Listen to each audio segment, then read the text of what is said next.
Hi everyone, कैसे हैं आप सब लोग। Before we start today's topic let me ask you one question. पिछले लगभग 1.5 साल से जितने भी कॉलेजेस हो गए, स्कूल्स हो गए, सब कुछ ऑनलाइन चल रहा है, विच मीन्स कि आप जो स्कूल फैसिलिटी होती है उसको यूज़ नहीं कर रहे हो। जैसे कि आप ट्रांसपोर्टेशन यूज़ नहीं कर रहे हो, राइट, आप क्लासरूम्स यूज़ नहीं कर रहे हो। तो इसकी वजह से जो ट्रांसपोर्टेशन कॉस्ट, जो फ्यूल कॉस्ट आती है, या फिर जो इंफ्रास्ट्रक्चर कॉस्ट है, जो इलेक्ट्रिसिटी कॉस्ट है, ये सारी चीज़ें रिड्यूस हो गई हैं। तो in your point of view आपको क्या लगता है कि क्या स्कूल की जो फ़ीस है उसको कम कर देना चाहिए? क्योंकि अभी भी बहुत सारी स्कूल्स ऐसी हैं, in fact majority of the schools जो है वो सिमिलर लाइन पे फ़ीस ले रही है। मतलब कुछ कुछ फ़ीस, जैसे कि अगर बसेस का अलग से ट्रांसपोर्टेशन फ़ीस कटता था तो वो उन्होंने काट दिया होगा शायद, probably, I am not very sure, but few schools I think have taken such step. So before we go and dwell into कि क्या हमारा डिज़ास्टर मैनेजमेंट एक्ट बोलता है, कितना स्टेट को पावर है कि वो स्कूल्स को कंट्रोल कर सकता है कि क्या वो स्कूल फीस रिड्यूस करे या ना करे, what is your view on that. तो दिस इज़ वन व्यू कि जो स्टूडेंट्स हैं उन्होंने फैसिलिटीज़ यूज़ नहीं करी हैं, तो ऐसे के अंदर जो कॉस्ट है, जो स्कूल फ़ी है वो कम होनी चाहिए। But then there is an other view also that though students have not used, लेकिन स्टूडेंट्स जो फीस पे करते हैं वो कॉलेज को अपना एडमिन चलाने के काम आता है। कि जैसे कि मान लीजिए ट्रांसपोर्टेशन में बसेज हैं, ठीक है, फ्यूल का खर्चा नहीं लगा, लेकिन जो कंडक्टर या जो बस चलाते हैं, ड्राइवर्स हैं, प्लस जो टीचर्स हैं, प्लस जो वहाँ पे पियोन्स काम करते हैं, हर एक इंसान को सैलरी तो जा ही रही है, राइट। और इंफ्रास्ट्रक्चर में अगर किसी का स्कूल रेंटेड है तो रेंटेड के अंदर भी जा रहा है, and then there is a minimum electricity bill they are also paying, and for like teaching the online also maybe they are providing some equipments to the teacher, और maybe they are doing some facilities. तो दो physical facilities use नहीं हो रही है, लेकिन but still you know the school have some expenditure which is costing them every month. So there is an another view also कि नहीं, हालांकि बच्चे जा नहीं रहे हैं फिजिकली, वो एक कंडीशन में नहीं जा रहे हैं ना। मतलब एक व्यू, जब मैं आर्टिकल पढ़ रही थी तो मुझे ये भी दिखा था कि this is not schools fault, ठीक है, स्कूल इज़ ओपन, जब बच्चे आएंगे तो स्कूल खुल जाएगी, ये स्कूल का फॉल्ट नहीं है कि वो ओपन नहीं है, दिस इज़ द कंडीशन। तो ये स्कूल पे बर्डन नहीं डालना चाहिए कि उनकी फ़ीस कम कर दी जाए। और दूसरा पॉइंट ऑफ व्यू ये था कि क्योंकि बच्चे फैसिलिटी नहीं ले रहे हैं, घर पे पढ़ रहे हैं, अपना डेटा यूज़ करके, अपना मोबाइल, अपना लैपटॉप यूज़ करके पढ़ रहे हैं, तो फिर स्कूल को अपनी फ़ीस सिर्फ टीचर को जितनी लगती है उतनी देनी चाहिए, बाकी फैसिलिटी की कम कर देनी चाहिए। Now there is like I know there is very two different views in this topic, but recently what has happened, I think I found this particular article very interesting कि अभी सुप्रीम कोर्ट ने एक Indian school Jodhpur versus state of Rajasthan का एक judgement दिया था। इसके अंदर इन्होंने जो एक सर्कुलर दिया गया था director of secondary education state of Rajasthan से, इसको इन्होंने मना कर दिया, ठीक है, इसको इन्होंने हटा दिया। इन्होंने बोला कि ये जो सर्कुलर दिया गया था स्टेट ऑफ राजस्थान की तरफ से, इसमें यह था कि जो स्कूल फीस है एकेडमिक ईयर 2020-2021 की, उसमें जो CBSE की स्कूल्स हैं उनमें 30% तक की स्कूल फीस कम कर दी जाएगी, और जो RBSE Rajasthan board of secondary education है उनकी फ़ीस जो है वो 40% तक कम कर दी जाएगी। तो अभी जो रिडक्शन है वो रिडक्शन इस वजह से भी इन्होंने कहा है कि क्यों हम फीस को 30% एंड 40% रिड्यूस करने का बोल रहे हैं, क्योंकि ऑनलाइन पढ़ाई के अंदर एज यू नो कि सिलेबस जो है उसको भी रिड्यूस कर दिया गया है, राइट। एक तो there is a reduction in the syllabus, तो उतनी रिस्पॉन्सिबिलिटी नहीं है, and second because of the economic fall out, बहुत सारे पेरेंट्स ऐसे हैं जिनकी नौकरी चली गई है, या जिनकी सैलरी बहुत लाइक हाफ या लाइक 1/3 हो गई है, तो उसकी वजह से टू प्रोवाइड सम रिस्पाइट, ठीक है, to provide some comfort to their parents also. लेकिन सुप्रीम कोर्ट ने इस सर्कुलर को स्ट्रक डाउन कर दिया है, इस सर्कुलर को हटा दिया है, इस सर्कुलर को उन्होंने रेगुलेट करने से को इम्प्लीमेंट करने से मना कर दिया है, ये कहते हुए कि डिजास्टर मैनेजमेंट एक्ट 2005 के अंतर्गत स्टेट गवर्नमेंट के पास इस तरह का कोई भी पावर नहीं है कि वो दो प्राइवेट इंडिविजुअल के बीच में जो कमर्शियल ट्रांजैक्शन हो रहा है उसको रेगुलेट कर सके। इनके कहने का मतलब है कि स्कूल एक प्राइवेट एंटिटी है, और एज एन इंडिविजुअल जो आप फीस पे करते हो, आप प्राइवेट इंडिविजुअल हो, ये इन दोनों के बीच का कॉन्ट्रैक्ट है। इसमें स्टेट गवर्नमेंट का कोई भी तरीका रोल नहीं है कि वो इन दोनों के बीच में जो कमर्शियल बिजनेस हो रहा है उसको इंटरफेयर करेगा क्या। ये डिजास्टर मैनेजमेंट एक्ट 2005 में ये इस कोर्ट को देते हुए सुप्रीम कोर्ट ने इस सर्कुलर को स्ट्रक डाउन कर दिया। नाउ जब मैं ये पढ़ रही थी and when I was discussing it with a friend also, then one thing I realised कि इस केस को ये जो केस था जिसमें सुप्रीम कोर्ट ने सर्क्यूलर को स्ट्रक डाउन करा है, इस केस को ठीक से रिप्रेजेंट नहीं करा गया है, क्योंकि डिजास्टर मैनेजमेंट एक्ट में अभी मैं आपको बताऊंगी कि किस तरीके से there are some other sections also जिनको अगर बताया जाता, सुप्रीम कोर्ट ने या तो वो इग्नोर कर दिए या अवॉइड कर दिए या उनके सामने नज़र में नहीं आए या उनको प्रेजेंट नहीं करा गया ठीक से। अगर उन सेक्शंस को ठीक से प्रेजेंट करा जाता तो शायद ये सर्क्यूलर स्ट्रक डाउन नहीं होता। इस एक्ट का जो मिटिगेटिंग मेजर है, मतलब मेनली यही है, देखो इस एक्ट में डिज़ास्टर मैनेजमेंट एक्ट जो है ना, ये काफ़ी पुराना एक्ट है, अभी इसमें कुछ अपडेशन की तो खैर ज़रूरत है ही, लेकिन इस एक्ट में this mainly tells कि it is about reducing the risk and impact और effect of a disaster threatening situation. इसमें दो कमर्शियल एंटिटीज़ के बीच में बिजनेस में इंटरफेरेंस की कोई बात नहीं करी गई है। और सुप्रीम कोर्ट ने ये भी बोला था कि यहाँ पे कोई टाइटल ऑफ इंडिकेशन भी नहीं है, किसी भी तरह का टाइटल ऑफ इंडिकेशन भी नहीं दिया गया है जिसमें जो मिटिगेशन एफर्ट्स है उनको एक्सटेंड करा जा सके कि जो प्राइवेट कॉन्ट्रैक्ट है उनकी इकोनॉमिक एस्पेक्ट को इम्पैक्ट करा जा सके। मिटिगेशन एफर्ट जो है दे could extend this far only if there is a casual connection. अगर ट्रांजेक्शन और अगर मतलब जो स्कूल फ़ी दी जा रही है और जो मैनेजमेंट ऑफ पेंडेमिक है, अगर इन दोनों के बीच में कोई रिलेशन है, then only this casual connection can be extended, this can come under mitigation impact. लेकिन अगर नहीं है, जैसे स्कूल फ़ी देने का पेंडेमिक पे कोई इम्पैक्ट नहीं पड़ रहा है, स्कूल फ़ी कम करो ज़्यादा करो कोई फ़र्क नहीं पड़ रहा है, तो ये चीज़ बिल्कुल आइसोलेट रहेगी, इसको मिटिगेटिंग इफेक्ट में नहीं डाला जाएगा। लेकिन ये स्टेट गवर्नमेंट, मतलब while holding this state government को तो उन्होंने मना कर दिया कि कोई भी आप इकोनॉमिक जो रिलेशन है उसको रेगुलेट नहीं करोगे in the name of pandemic. Supreme court ने सरकार को ये मना कर दिया, लेकिन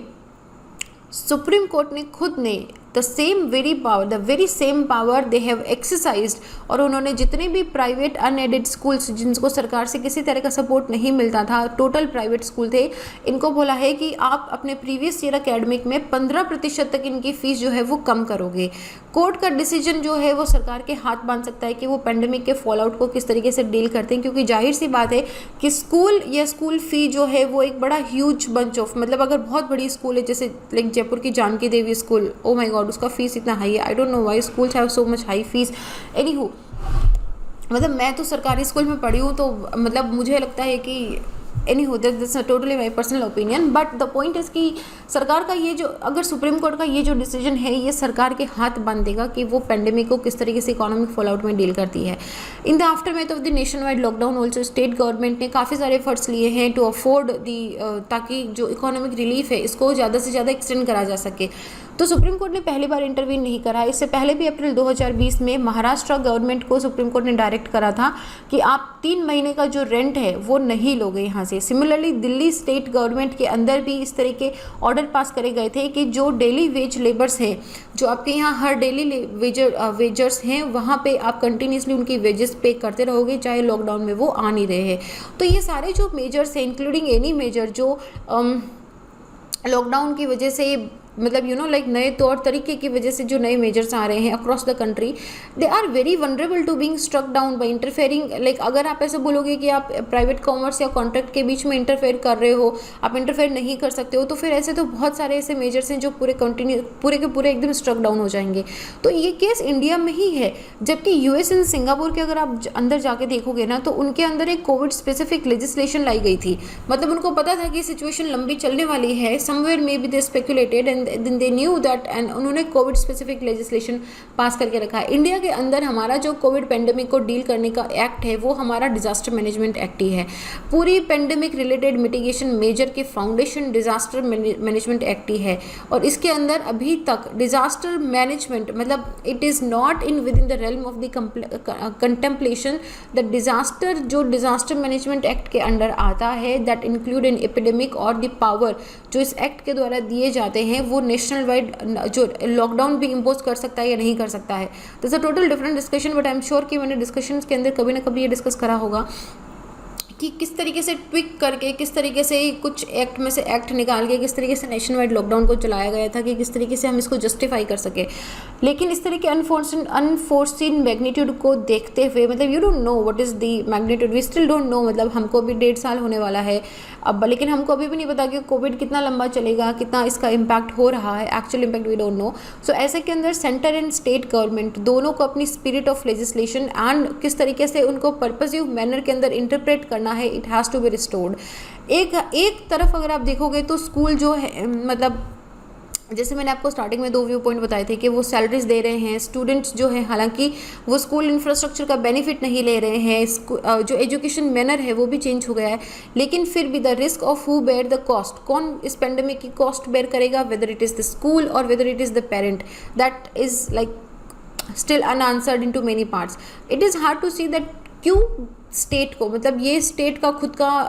मतलब एजुकेशन है, राइट, दिस इज एजुकेशन। सो ये उनका मैकेनिज्म है रिस्क शेयर करने का कि थोड़ा पेरेंट्स एफर्ट करेंगे, थोड़ा स्कूल एफर्ट करेगा, we are distributing it into the both. तो ऐसे के अंदर क्यों स्टेट को स्टेप इन नहीं करना चाहिए, and why the supreme court should deny it, the supreme court must not deny it. तो जो लेकिन दिक्कत क्या है ना कि जो डिजास्टर मैनेजमेंट एक्ट है ना, इसकी खुद की language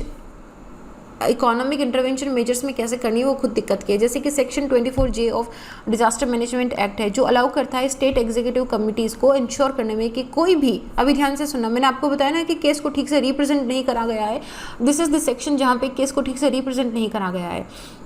disaster management act section 24J के अंदर ये बताया गया है कि स्टेट एग्जीक्यूटिव कमेटी इस चीज़ को इंश्योर कर सकती है कि कोई भी नॉन गवर्नमेंटल इंस्टीट्यूशन अपनी ड्यूटीज़ को equitable and non discriminatory fashion के अंदर कैरी आउट कर सकता है। तो यहाँ पे जो नॉन गवर्नमेंटल इंस्टीट्यूशन है वो आता है कोई भी प्राइवेट ऑर्गेनाइजेशन, कोई भी शेप या कोई भी फॉर्म के अंदर हो सकता है। तो अगर हम फीस को कैप करने की बात करेंगे, आप 30% 40% रिड्यूस कर दो, तो ये क्या बात हो रही है, ये इक्विटेबल मैनर में ये इट इज़ अबाउट कि जो प्राइवेट स्कूल्स हैं they provide education in an equitable manner. और जो सब सेक्शन आई है ये भी इस चीज़ के लिए अलाउ करता है कि अगर इस तरह की कोई थ्रेटनिंग डिजास्टर सिचुएशन आती है तो इस तरह का स्टेप लिया जा सकता है। Similarly section 38 of disaster management act के अंदर भी स्टेट गवर्नमेंट को इस चीज़ के लिए एम्पावर करा जाता है कि कोई भी ऐसा मैटर